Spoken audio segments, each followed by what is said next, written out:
This is a message to you, the neoliberals, the SJWs, the Blue pills. the blue pills, the Antifa, whatever you want to call yourselves. This is why you lost part 2. You lost because you told the poor white working families in rural Pennsylvania, Wisconsin, and Michigan that despite losing their jobs, despite their factories closing down and their communities emptying out, that they were the privileged ones because of their skin color, that they benefit from white privilege. You guys are the privileged ones. You guys are so fucking out of touch. You're sitting in your big comfy chairs in your large office spaces up in the ivory towers of university sociology departments, and you actually think we working class people give 2 shits and a fuck about your identity politics. You think we care about intersectional trans feminism when, look, I come from a working class family, alright? And the struggle doesn't discriminate. The struggle is the same. Our parents work their hands off to provide a better future for us so we don't have to struggle. And when their jobs left, that dream left with them.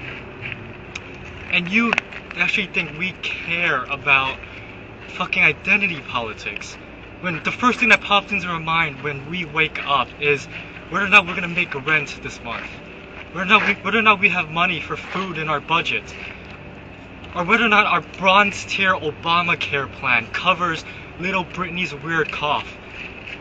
Britney is sick, so sick. We don't know what's wrong with her. It might be because we don't have enough money and we can only afford to feed her cold chicken tendies. That's right. That's right. Check your privilege. And yet you guys are the real racist ones, but you've redefined the word racism to mean power, privilege, and prejudice. You've twisted the definition so that we can't use the word against you, but you can use the word against us and against anybody that disagrees with you. Because under this new definition, all white people are racist. All people that defend white people are either racist themselves or they're self-hating Uncle Toms or Uncle Chans. You called people that disagree with you racist, sexist, Nazis. You don't listen to us when we try to tell you why we believe what we believe. You've demonized us and dehumanized us. So that in your mind it's okay to punch us. Because what's more American than punching a Nazi, right?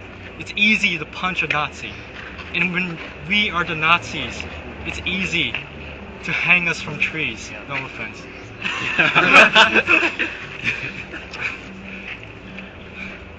You have 1 foot over the line right now. A line that you do not want to cross. You are normalizing violence. And if you don't believe me, look at what this past year has been. Your side has chased down Trump supporters, beat them up. You've egged a woman that just wanted to be at a Trump rally. Yesterday, you pepper sprayed a woman that was no threat to you. She was talking to a camera crew. You pepper sprayed her because she was wearing a Trump hat.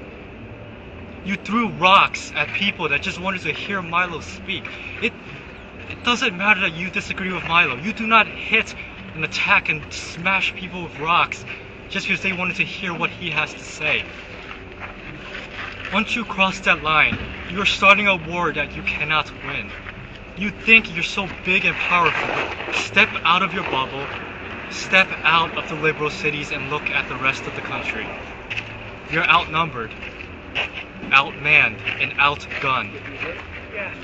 You outfought. You cannot win this if it turns violent. If you normalize violence, if violence is okay, you cannot win. You can win by reaching out to conservatives, talking to them.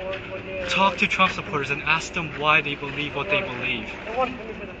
And maybe you'll find common ground. Maybe you might even convince us to adopt your positions, or maybe we'll red pill you. Who knows?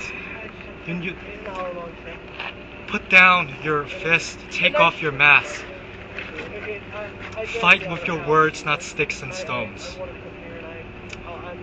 Because if you do not change, you're going to lose.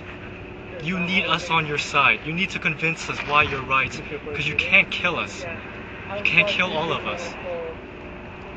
You cannot divide us. Exactly.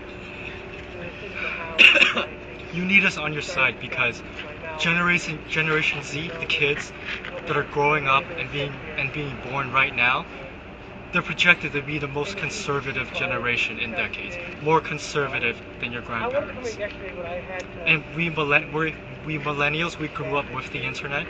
These kids are growing up in the internet, in a fully formed medium where they can spread their ideas and beliefs. They're gonna shitpost better than any of us combined. They're gonna harness meme magic better than any 400-pound, 30-year-old virgin. The future is in their hands and they're on our side. So unless you change your ways, you've already lost. I gotta go home now. That's Bye. right! Please clap. Really, really, really, Uncle Jay.